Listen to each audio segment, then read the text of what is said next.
Hello, हाय, good morning. Rajaraja institute में सभी बच्चों का स्वागत है। आज पुनः हर रोज की भांति अ, हर बार की भांति मैंने कहा था कि 15 क्वेश्चन का मैं डिस्कशन लेकर के आऊंगा, तो फिर से मैं 15 क्वेश्चन का डिस्कशन लेकर के आया हूं। आई सवालों पर चलते हैं। ये मूल रूप से 67वीं बीपीएससी 67 बीपीएससी जो कैंसिल हुआ था उसका क्वेश्चन है। तो इसे दो पार्ट में मैंने बांटा है। इसे दो पार्ट में बांटा है। तो आइए इस पर हम लोग चर्चा करते हैं। पहला सवाल है, निम्नलिखित में से कौन सा हड़प्पा स्थल, जी हाँ, हड़प्पा स्थल को सिंधु घाटी सभ्यता कहकर पुकारा जाता है, पहली नगरीय सभ्यता कहकर पुकारा जाता है। सिंधु घाटी सभ्यता को पहली मातृसत्तात्मक सभ्यता कहकर पुकारा जाता है, पहली नगरीय सभ्यता कहकर पुकारा जाता है, और भी अनेक नामों से जाना जाता है। तो हड़प्पा सभ्यता का कौन सा स्थल गुजरात में स्थित है? तो आंसर हो जाएगा लोथल। जी हाँ, लोथल भोगवा नदी के किनारे स्थित है। भोगवा नदी के किनारे स्थित है। कालीबंगा राजस्थान का हनुमानगढ़ जिला, कालीबंगा राजस्थान का हनुमानगढ़ जिला। वहीं डाबरकोट पाक के बलूचिस्तान प्रांत के, पाक के बलूचिस्तान प्रांत के लोरा लाई क्षेत्र में, लोरा लाई क्षेत्र में स्थित है। वहीं राखीगढ़ी हरियाणा में स्थित है। अगले सवाल पे चर्चा करते हैं। दूसरा नंबर सवाल देखेंगे। चोल वंश, जी हाँ, चोल वंश का संस्थापक कौन था? तो 750 ईस्वी में चोल वंश का संस्थापक विजयालय था। चोल वंश का संस्थापक विजयालय था। वहीं चोल वंश का अंतिम राजा राजेंद्र तृतीय था। राजेंद्र तृतीय था। राजराज प्रथम, राजेंद्र प्रथम, कुलोतुंग प्रथम, परांतक प्रथम। जी हाँ, चोल वंश की वंशावली जो है परांतक प्रथम के दरबारी, परांतक प्रथम के दरबारी पंचकुदादी राज शिव मंगल प्रियम के द्वारा, पंचकुदादी राज शिव मंगल प्रियम के द्वारा जारी किया गया, जिसमें चोल वंश की वंशावली दी गई है। एक अभिलेख जारी किया गया था। उस अभिलेख का नाम था उत्तर मेरूर अभिलेख। उत्तर मेरूर अभिलेख।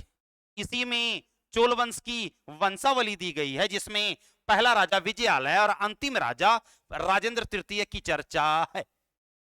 अगले सवाल पे चर्चा करते हैं। दूसरा नंबर सवाल, किराता जोड़नियम नामक पुस्तक किसने लिखी थी? जी हाँ, किराता जोड़नियम के लेखक भारवी, किराता जोड़नियम के लेखक भारवी हैं। अब के नंबर ऑप्शन में भट्टी की चर्चा है। इन्होंने रावण वधम, रावण वधम नामक पुस्तक की रचना की। शूद्रक, इन्होंने मृच्छकटिकम नामक पुस्तक की रचना की। मृच्छकटिकम नामक पुस्तक की रचना की। वहीं कालिदास, जिन्होंने अभिज्ञान शकुंतलम, विक्रमोर्वशीयम, मेघदूतम, रघुवंशम जैसी पुस्तकों की रचना की। अगले सवाल पे चर्चा करते हैं। 4 नंबर सवाल देखेंगे। कुतुब मीनार, जी हाँ, कुतुब मीनार की बात करेंगे। कुतुब मीनार किसके द्वारा पूरा किया गया था? तो जी हाँ, दिल्ली में है कुतुब मीनार। इसकी नींव कुतुबुद्दीन ऐबक के द्वारा रखी गई थी। 1206 से लेकर के 1210 उसका शासनकाल था। लेकिन बात करेंगे कि कुतुब मीनार को किसने पूरा करवाया था, तो इल्तुतमिश, जिसका शासनकाल 1211 से लेकर के 1236 ईस्वी तक रहा। कुतुब मीनार के बारे में और एक चीज जान लीजिए, ये 5 तल्ले का है। 5वें तल्ले पर वज्र गिर जाने के कारण उसका पुनर्निर्माण जो है फिरोज शाह तुगलक के द्वारा करवाया गया था। तो सवाल यह भी बनेगा कि आधुनिक कुतुब मीनार का निर्माता कौन? तो फिरोज शाह तुगलक। जी हाँ, फिरोज शाह तुगलक, जिसका शासनकाल 1351 से लेकर के 1388 ईस्वी तक रहा। सल्तनत काल का अकबर फिरोज शाह तुगलक को कहकर पुकारा जाता है। सल्तनत कालीन अकबर कहकर पुकारने का काम जो है, नाम दिया गया फिरोज शाह तुगलक को। इल्तुतमिश, जिसने चांदी का टंका और तांबे का जीतल नामक सिक्का चलवाया था। इल्तुतमिश, जिसने एकता प्रथा की शुरुआत की। सल्तनत काल में पहली बार मदरसा और मकबरे का निर्माता इल्तुतमिश को माना जाता है। कुतुबुद्दीन ऐबक, जिसने दिल्ली सल्तनत की स्थापना की और दिल्ली सल्तनत का वास्तविक संस्थापक कुतुबुद्दीन इल्तुतमिश को माना जाता है। उलूग खां, जिसका मूल नाम बलबन था, जिसका शासनकाल 1266 से लेकर के 1286 ईस्वी तक रहा। बलबन, जिसने रक्त और लौह नीति की शुरुआत की। सिजदा और पाबूस प्रथा की शुरुआत की। दीवाने अर्ज नामक सैन्य विभाग का गठन बलबन के द्वारा ही किया गया था। आपके डी नंबर ऑप्शन में रजिया सुल्तान की चर्चा है, भारत की प्रथम महिला शासिका जिसका शासनकाल 1236 से लेकर के 1240 ईस्वी तक रहा। ये जितने भी क्वेश्चंस वगैरह हैं ये बीपीएससी प्रीवियस ईयर के क्वेश्चन है, तो ये आपको बिहार दरोगा बीपीएससी, आगामी बीपीएससी जो 17वीं बीपीएससी है उसके लिए, और बिहार टीचर टीआरई 3 और टीआरई 4 में काफी फायदेमंद होंगे, इसलिए मैं इसका डिस्कशन लेकर के आया हूं। आए 5वें नंबर सवाल पे चर्चा करते हैं। विजयनगर साम्राज्य, जी हां, विजयनगर साम्राज्य को जीत का शहर कहकर पुकारा जाता है। विजयनगर साम्राज्य के संस्थापक कौन थे? तो हरिहर और बुक्का। जी हां, 1336 ईस्वी में संगम के 4 पुत्रों ने मिलकर के संत विद्यारण्य की प्रेरणा से तुंगभद्रा नदी के किनारे विजयनगर साम्राज्य की स्थापना की। इसका सबसे प्रतापी राजा अगर कहा जाए तो कृष्णदेवराय, जिसका शासनकाल 1509 से लेकर के 1529 ईस्वी तक रहा। इसी के दरबार में डोमिंगो पायस और बारबोसा आए थे। जी हां, कृष्णदेवराय जिन्होंने अमुक्त माल्यद, जांबवती कल्याणम, उषा परिणय जैसी पुस्तकों की रचना की। बाबर की पुस्तक तुजू के बाबरी में कृष्णदेवराय की चर्चा की गई है। कृष्णदेवराय जिन्होंने विठल स्वामी मंदिर और हजारा स्वामी मंदिर का निर्माण करवाया था। नागलापुर शहर की स्थापना विजयनगर साम्राज्य के सबसे प्रतापी राजा कृष्णदेवराय के द्वारा ही करवाई गई थी। अगले सवाल पर चर्चा करते हैं। और भी जो है देवराय हो या वीर नरसिम्हा हो, ये सभी विजयनगर साम्राज्य के राजा थे। 6ठा नंबर सवाल, किस मुगल सम्राट के समय सर टॉमस रो भारत आया था? टॉमस रो 1615 से लेकर के 1619 ईस्वी तक रहा। जी हां, जहांगीर के दरबार में आया था। जहांगीर चित्रकला का स्वर्णिम युग जहांगीर के काल को कहा जाता है, जिसने अकबर के मनसबदारी व्यवस्था को समाप्त करके अलतमगा भू पद्धति लागू की थी। जहांगीर का शासनकाल 1605 से लेकर के 1627 ईस्वी तक रहा। जहांगीर के दरबार में हॉकिंस आए थे और विलियम फिंच आए थे। जहांगीर के दरबार में अंग्रेज यात्री हॉकिंस आया था और विलियम फिंच भी आया था।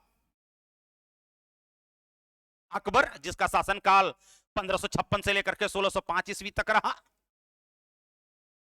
अकबर ने अनेक सुधार किए थे। बाबर मुगल वंश का संस्थापक और अकबर मुगल वंश का वास्तविक संस्थापक माना जाता है। बाबर जिसने कहा जाए तो काबुली बाग का निर्माण करवाया था, पंजाब में पिंजौर बाग का निर्माण करवाया था और आगरा में आराम बाग का निर्माण बाबर के द्वारा ही करवाया गया था। अकबर, जिसके समय में अनुवाद विभाग की स्थापना हुई, अकबर ने 1562 में दास प्रथा का अंत किया, 1562 में ही हरमदल से मुक्ति पाता है, 1563 में तीर्थ यात्रा कर की समाप्ति करता है, 1564 में जजिया कर की समाप्ति करता है, 1575 में मनसबदारी व्यवस्था लागू करता है, 1579 में मजहर प्रथा की शुरुआत करता है और 1580 में दहसाला पद्धति की शुरुआत करता है। वहीं 1582 में दीन इलाही धर्म की शुरुआत अकबर के द्वारा ही की गई थी। जहां चित्रकला का स्वर्णिम युग जहांगीर के काल को कहा जाता है, वहीं स्थापत्य कला का स्वर्णिम युग शाहजहां के काल को कहा जाता है, जिसका शासनकाल 1627 से लेकर के 1658 ईस्वी तक रहा। जहां जहांगीर ने निसार नामक चांदी का सिक्का चलवाया था, वहीं शाहजहां के द्वारा आना नामक चांदी का सिक्का चलवाया गया था। अगले सवाल पर चर्चा करते हैं। 7 नंबर सवाल, आईने अकबरी। जी हां, अबुल फजल के द्वारा लिखी गई पुस्तक। अबुल फजल ने अकबरनामा की भी रचना की, अकबरनामा की भी रचना की। वहीं निजामुद्दीन अहमद, इन्होंने तबकात ए अकबरी नामक पुस्तक की रचना की। वहीं अब्दुल कादिर बदायूनी, जी हां, अब्दुल कादिर बदायूनी, इन्होंने मुंतखाब उल तवारिख नामक पुस्तक की रचना की। अकबर मुगल वंश का वास्तविक संस्थापक माना जाता है, जिन्होंने जलाली नामक चांदी का चौकोर सिक्का, इलाही नामक चांदी का सिक्का और संसब नामक चांदी का सिक्का चलवाया था। अगले सवाल पे चर्चा करते हैं। 8 नंबर सवाल देखेंगे, निम्नलिखित में कौन सी घटना सबसे पहले घटित हुई थी? तो भारत छोड़ो आंदोलन 9 अगस्त 1942 ईस्वी को हुआ था। क्रिप्स मिशन का भारत आगमन कहा जाए तो 9 मार्च 1942, 9 मार्च 1942। लॉर्ड बेवल का गवर्नर जनरल के रूप में आगमन 1943, लेकिन वास्तविक रूप से 1944 से लेकर के 1947 ईस्वी तक वो गवर्नर जनरल रहते हैं, वायसराय रहते हैं। कैबिनेट मिशन 16 मई 1946, 16 मई 1946। तो कहेंगे कि निम्नलिखित में कौन सी घटना सबसे पहले घटित हुई? तो क्रिप्स मिशन का भारत आगमन 9 मार्च 1942 ईस्वी को हुआ था। अगले सवाल पर चर्चा करते हैं। 9 नंबर सवाल देखेंगे, 1929 में आयोजित भारतीय राष्ट्रीय कांग्रेस के लाहौर अधिवेशन की अध्यक्षता कौन करते हैं? जवाहरलाल नेहरू, जिन्होंने नेशनल हेराल्ड नामक पत्रिका की स्थापना की। जी हां, हेराल्ड नामक पत्रिका की स्थापना 1938 ईस्वी में दिल्ली में की थी जवाहरलाल नेहरू। इन्होंने पूर्ण स्वराज का नारा दिया। इनकी पुस्तक discovery of India, who live India dies, glimpses of world history, मेरी कहानी जवाहरलाल नेहरू की पुस्तक है। वहीं सरदार वल्लभ भाई पटेल, इन्होंने 1931 के कराची अधिवेशन की अध्यक्षता की। इसी में गांधी जी ने नारा दिया था, गांधी मर सकते हैं लेकिन गांधीवादी नहीं। वल्लभ भाई पटेल को सरदार की उपाधि बारदोली की महिलाओं ने महात्मा गांधी के सहयोग से दिया था। आपके डी नंबर ऑप्शन में राजेंद्र प्रसाद की चर्चा है। इन्होंने भारत विभाजन पर प्रसिद्ध पुस्तक इंडिया डिवाइडेड, इंडिया डिवाइडेड, जिसे विखंडित भारत कहकर पुकारा जाता है। मोतीलाल नेहरू, जिन्होंने कांग्रेस का संविधान बनाया था और कहा जाता है मोतीलाल नेहरू, इन्होंने कांग्रेस के 1919 के अमृतसर अधिवेशन की अध्यक्षता की। इनकी एक पत्रिका थी इंडिपेंडेंट। मोतीलाल नेहरू ने 1919 ईस्वी में इंडिपेंडेंट नामक पत्रिका की स्थापना की। चितरंजन दास के सहयोग से स्वराज पार्टी की स्थापना मोतीलाल नेहरू के द्वारा ही की गई थी। 10 नंबर सवाल देखेंगे, गदर पार्टी। जी हां, गदर पार्टी की स्थापना अमेरिका के सैन फ्रांसिस्को शहर में 1 नवंबर 1913 ईस्वी को अमेरिका के सैन फ्रांसिस्को शहर में गदर पार्टी की स्थापना की गई। लाला हरदयाल ने सोहन सिंह भाखना की अध्यक्षता में, और इसके कोषाध्यक्ष काशीराम थे। इसके कोषाध्यक्ष काशीराम थे। वहीं अध्यक्ष कौन थे? तो सोहन सिंह भाखना। गदर पार्टी एक पत्रिका स्थापित करती है, गदर। गदर विश्व की पहली ऐसी पत्रिका थी जो सर्वाधिक 6 भाषाओं में छपती थी। सर्वाधिक 6 भाषाओं में छपती थी। अगले सवाल पर चर्चा करते हैं। 11 नंबर सवाल, 1905 में सर्वेंट ऑफ इंडिया सोसाइटी की स्थापना किसके द्वारा की गई थी? तो गोपाल कृष्ण गोखले के द्वारा। इन्होंने 1905 के बनारस अधिवेशन की भी अध्यक्षता की थी, और इसी अधिवेशन के अध्यक्ष पद पर रहते हुए इन्होंने सर्वेंट ऑफ इंडिया सोसाइटी, बोले तो भारत सेवक समाज नामक संगठन की स्थापना की। ये गुरु का नाम एमजी रानाडे था, और गोपाल कृष्ण गोखले महात्मा गांधी के राजनीतिक गुरु थे। इन्होंने हितवाद नामक पत्रिका की स्थापना की। 1911 ईस्वी में हितवाद नामक पत्रिका की स्थापना गोपाल कृष्ण गोखले के द्वारा की गई। एमजी रानाडे, इन्हें महाराष्ट्र का सुकरात कहकर पुकारा जाता है, जिन्होंने 1870 ईस्वी में पूना सार्वजनिक सभा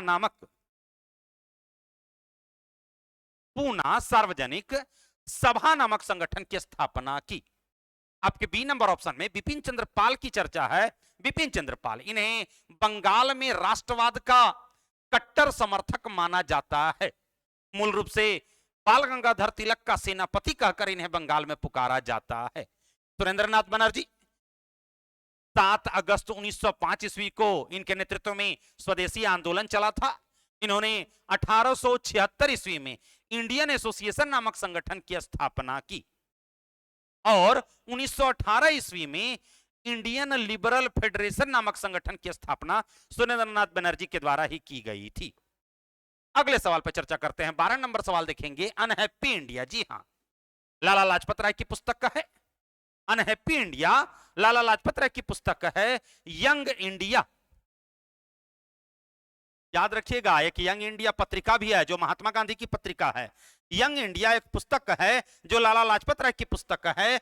आर्य समाज, जी हां, आर्य समाज नामक पुस्तक की रचना लाला लाजपत राय के द्वारा ही की गई थी।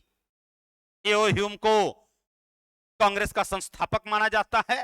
भारत में पक्षी विज्ञान का जनक एलन ऑक्टन ह्यूम को माना जाता है। एनी बेसेंट, इन्होंने न्यू इंडिया, कॉमनवेल्थ जैसी पत्रिका की स्थापना की। इन्होंने एंशिएंट विजडन नामक पुस्तक की रचना की। बाल गंगाधर तिलक, जिन्होंने Arctic home of Vedas, Arctic home of Vedas, Hind Swaraj जैसी पुस्तकों की रचना की। इन्होंने केसरी और मराठा जैसी पत्रिका की स्थापना की थी। अगले सवाल पे चर्चा करते हैं। 13 नंबर सवाल देखेंगे, तीनों गोलमेज सम्मेलन। जी हां, 1930, 31 और 32। पहला गोलमेज सम्मेलन लॉर्ड इरविन के समय में, बाकी दोनों गोलमेज सम्मेलन कहा जाए तो लॉर्ड वेलिंगटन के समय में हुआ था। तीनों गोलमेज सम्मेलन में किसने भाग लिया था? तो महारों का प्रतिनिधित्व, बोला जाए तो अछूत जातियों का प्रतिनिधित्व, अछूतों का प्रतिनिधित्व जो है भीमराव अंबेडकर के द्वारा किया गया। वो तीनों गोलमेज सम्मेलन में भाग लेते हैं। इनकी पत्रिका थी समता, जनता, प्रबुद्ध भारत, बहिष्कृत भारत जैसी पत्रिका की स्थापना भीमराव अंबेडकर के द्वारा की गई। इन्होंने 1928 ईस्वी में बहिष्कृत हितकारिणी सभा की स्थापना की थी। गांधी जी, इन्होंने इंडियन ओपिनियन, यंग इंडिया, नवजीवन और हरिजन जैसी पत्रिका की स्थापना की। इन्होंने 1932 ईस्वी में गांधी जी के द्वारा घनश्याम दास बिड़ला की अध्यक्षता में हरिजन सेवक संघ नामक संगठन की स्थापना की गई थी। आपके बी नंबर ऑप्शन में मदन मोहन मालवीय की चर्चा है। इन्होंने 1916 ईस्वी में बनारस हिंदू विश्वविद्यालय की स्थापना की। इनके द्वारा दो पत्रिका की भी स्थापना की गई थी। इनके द्वारा दो पत्रिका की भी स्थापना की गई थी। मौलाना अबुल कलाम आजाद, इन्होंने अल हिलाल, अल बिलाग जैसी पत्रिका की स्थापना की। अगले सवाल पे चर्चा करते हैं। 14 नंबर सवाल देखेंगे, 1876 में इंडियन एसोसिएशन की स्थापना किसने की थी? तो जी हां, सुरेंद्रनाथ बनर्जी, जिनके नेतृत्व में 7 अगस्त 1905 ईस्वी को बंगाल विभाजन के घोषणा के विरोध में स्वदेशी आंदोलन चलाया गया था। स्वदेशी आंदोलन चलाया गया था। इनके द्वारा 1918 में इंडियन लिबरल फेडरेशन नामक संगठन की स्थापना की गई थी। चितरंजन दास, इनकी पुस्तक इंडिया फॉर इंडियंस, इन्होंने 1923 ईस्वी में स्वराज पार्टी की स्थापना, स्वराज पार्टी की स्थापना मोतीलाल नेहरू के सहयोग से की थी। डब्ल्यूसी बनर्जी, कांग्रेस के प्रथम अध्यक्ष। आपके डी नंबर ऑप्शन में अरविंद घोष की चर्चा है। इन्होंने 1905 में वंदे मातरम नामक पत्रिका की स्थापना की। इन्होंने 1923 ईस्वी में कहा जाए तो उर्विले आश्रम की स्थापना पांडिचेरी में की थी। अरविंद घोष, जिन्होंने सावित्री और लाइफ डिवाइन जैसी पुस्तकों की रचना की। लाइफ डिवाइन नामक पुस्तक की रचना की। अगले सवाल पर चर्चा करते हैं। 15 नंबर सवाल, जो कि अंतिम है। सुभाष चंद्र बोस के नाम के साथ सम्मानजनक नेताजी शब्द किस देश ने लगाया था? जी हां, जर्मनी, हिटलर के द्वारा इन्हें नेताजी कहकर पुकारा गया। वहीं रविंद्रनाथ टैगोर ने सुभाष चंद्र बोस को देश नायक कहकर पुकारा है। रविंद्रनाथ टैगोर ने सुभाष चंद्र बोस को देश नायक कहकर पुकारा है। सुभाष चंद्र बोस, जिन्होंने इंडियन स्ट्रगल नामक पुस्तक की रचना की। इंडियन स्ट्रगल नामक पुस्तक की रचना की। सुभाष चंद्र बोस, जिन्होंने 1938 हरिपुरा और 1939 त्रिपुरी अधिवेशन की अध्यक्षता की और कांग्रेस के अध्यक्ष पद से त्याग पत्र देकर के सुभाष चंद्र बोस ने 1939 ईस्वी में फॉरवर्ड ब्लॉक नामक संस्था की स्थापना की। कहां? कलकत्ता। तो कुल 15 प्रश्न हुए। अगला जो पार्ट है वो अगले क्लास में लेकर के आऊंगा। टोटल हिस्ट्री से 30 सवाल थे। तो इंसेंट, मिडाइवल और मॉडर्न मिलाकर के मैंने 15 सवाल दिया।